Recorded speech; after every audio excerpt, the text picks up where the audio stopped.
Hello everyone, I'm Pastor Ben Lowell from the Rawson New Hope United Methodist Church.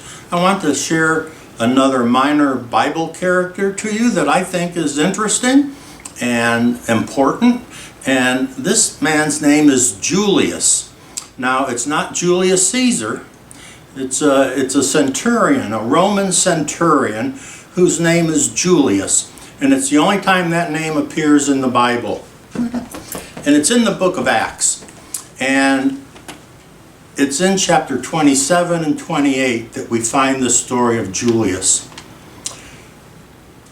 Paul has been imprisoned for preaching the gospel. And he's been at Caesarea by the sea for several years under the watch, the guard of King Agrippa. And finally Paul says, I'm a Roman citizen. I appeal to Caesar. It's very rare for anybody who wasn't a senator or a great military leader or somebody to be a Roman citizen. In fact, Paul runs into soldiers who say, we're not even citizens, or we had to buy our citizenship. Paul says, I was born a citizen. His father apparently did something important for Caesar, and Caesar granted citizenship to all of his family. So Paul was born a citizen of Rome, so he had certain rights. And he said, I appeal to Caesar. And they said, well, then to Caesar you will go. You will go to Rome. And so they put him on a ship, and they put him under the charge of this Roman centurion, who was of the Augustan cohort, which was like the bodyguards for Caesar. A very important group of soldiers. And they were chosen to escort Paul as a prisoner to Rome. And the leader of this group, the centurion, was named Julius. Julius could have been very mean to Paul. He's a prisoner. He could have put him in chains, like many others were in chains on the ship. Could have mistreated him, not fed him well, treated him poorly. But instead, and this is so interesting, especially at this time when we're going through the very sad times of a man who was taken prisoner in Minneapolis and was killed by the police. This is a different story. This is Julius, who had control and charge of Paul, and yet he's kind to him. Very interesting. When they start out just a couple days on their journey, and they're going along the coast of Asia Minor, and they stop at the place called Sidon, Julius says, Paul, you can get off the boat. I understand you have friends here and they've come to see you. Why don't you get off the boat and visit with them?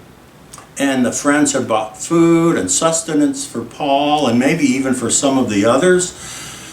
And so Julius allows this to happen. And he doesn't, keep him on the ship, or he doesn't have him go out with a whole bunch of soldiers. He trusts Paul. He respects Paul. Maybe he'd even heard Paul preach. Maybe this Julius became a believer. Maybe that's why we have his name. There are other centurions listed in the Bible. We don't know their names. But this one, Luke, who wrote the book of Acts, makes sure to tell us his name. So Julius is kind, and then the journey continues, and they run into really bad weather. And at one point, shortly before the ship is broken apart by a sandbar on the island of Malta, a little bit before that, when the ship is really in bad weather and they feel it might break apart out in the sea, some soldiers were going to lower a lifeboat and leave, try to get away from the ship. And Paul says, if those men leave, then the rest of us have no chance at all. The Lord's told me if those men leave, then they'll have no chance. Julius ordered that the lifeboat be cut, the ropes cut, and let the lifeboat go off. He listens to Paul. Isn't that amazing? And he says, I will do what Paul says, because Paul has a connection with the Lord. And then later on, when the boat does wreck and people are starting to jump off and prisoners escape, the soldiers are going to kill Paul and all the rest of the prisoners. And Julius says, don't harm any of them. I want to make sure they all get to Rome as they're supposed to, alive. And he says, especially don't hurt Paul.